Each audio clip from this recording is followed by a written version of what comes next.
Bien, nous nous retrouvons à Arcambal exactement. Donc c'est vraiment au début de la ligne hein, entre Cahors et Cap-de-Nac. Et on peut voir qu'ici aussi, hein, ça a été déferré. On voit bien les morceaux de traverse qui sont défoncés partout. Est-ce qu'ils sont allés comme des gros bourrins ou est-ce que vraiment c'était dans un état déplorable? Donc pour avoir parcouru la ligne, elle est quand même bien moins visible entre Cajar et Cap-de-Nac, hein. C'est vraiment de Cahors jusqu'à Cajar où là on voit des vestiges qui sont superbes. Et si vous voulez les découvrir, il va falloir vous presser parce que vous voyez, hein, le déferrement a débuté à plusieurs endroits. Donc là ici à Arcambal, à Cajar. J'ai posté une photo à Sainte-Madeleine, on n'est pas très loin de Sainte-Madeleine-du-Lot, on n'est pas très loin de Cap-de-Nac. Et il y a encore les voies, mais il y a une végétation énorme. Je posterai la photo. Donc là, on peut voir le quai d'Arcambal. Il n'y avait qu'un seul quai, évidemment. C'était une ligne à voie unique. Donc la gare est dans un bel état. C'est fermé. C'est peut-être une maison de vacances ou enfin, une résidence secondaire. Donc voilà. C'est plutôt beau. C'est plutôt propre à voir. Qu'est-ce qu'il pouvait y avoir dans le cadre là? Est-ce que c'était des horaires? Est-ce que c'était un affichage particulier? Je sais pas du tout.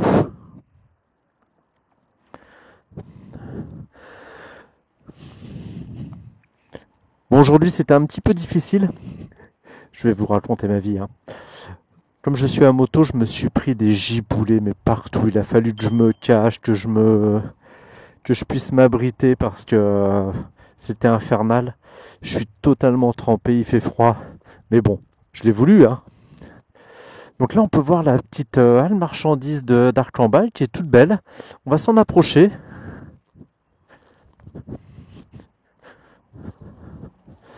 C'est pas mal du tout. C'est marqué espace culturel. Donc il doit être derrière hein, l'espace culturel. Mais bon, comme je disais tout à l'heure sur la première vidéo, c'est quand même triste hein, que toutes ces choses-là soient détruites. Parce que, comme je vous le disais, bon, certes, pour réhabiliter la ligne, il fallait des sous, beaucoup d'argent, ça coûte très cher. Mais vous croyez que ça coûte combien pour défaire une ligne? Racheter la ligne, toutes les emprises là, tout le terrain. Bon, je sais que c'est pas revendu cher, hein. On s'amuse beaucoup avec SNCF. On critique beaucoup SNCF, mais pour racheter les gares, les terrains, c'est vraiment pas cher. Et donc, comme je vous disais, ça a un coût hein, de transformer une ligne en voie verte.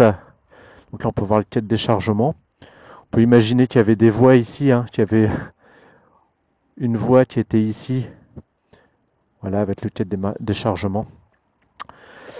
Pour exemple, la ligne de Saint-Claude à Oyonnax, qui a été fermée il y a quelques années, en 2018, je crois, peu de choses près. Pour refaire la ligne, il fallait 8 millions d'euros par rapport aux travaux qu'il y avait à effectuer. Donc la région n'a pas souhaité refaire les travaux. En revanche, elle avait un projet de voie verte à 6 millions d'euros. Vous voyez, refaire une ligne, c'est quasiment le prix de la voie verte en elle-même. On peut voir le patin de rail. Bon, qui ne doit pas être tout jeune, hein. Je ne sais pas s'il y avait encore un. Si, j'ai lu qu'il y avait des trains de marchandises jusqu'en 1990. Je ne sais pas jusqu'où. Donc voilà, 8 millions d'euros pour refaire une ligne. Ça, on refuse. 6 millions d'euros pour faire une voie verte. Aucun souci. Après, pourquoi toutes ces voies vertes? Énormément de lignes ont été transformées en voies vertes. Suite à des négociations, pardon, je cherche mes mots. Suite à des négociations, c'est même pas des négociations, c'est des subventions qui étaient européennes. L'Europe subventionnait énormément ces chemins pour les vélos. On appelle ça les EV, les voies Eurovélo, qu'on peut trouver partout, qui sont aménagées, qui sont très belles. Et souvent, ces anciennes lignes de chemin de fer étaient détruites grâce au subventionnement de l'Europe. Vous me direz, ça reste un coût, hein, l'Europe ne subventionnait pas à 100%, donc il y avait un coût malgré tout. On peut voir la gare de devant, pas mal. Hein. Donc, comme je vous disais, ça avait un coût pour la collectivité.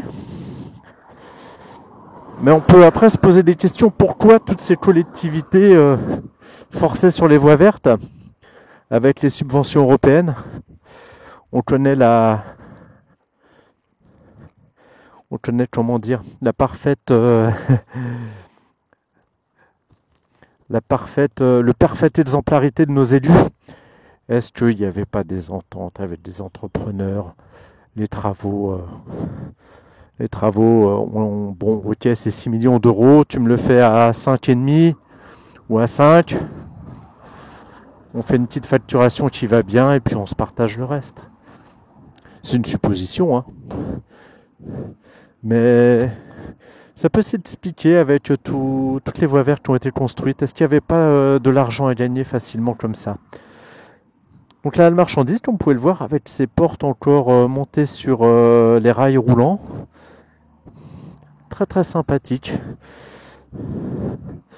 Donc vous savez tout, je vais monter la vidéo, je vais mettre plein de photos. La moto qui m'a accompagné, je profite du soleil pour me réchauffer. Et je vous publie ça d'ici quelques jours.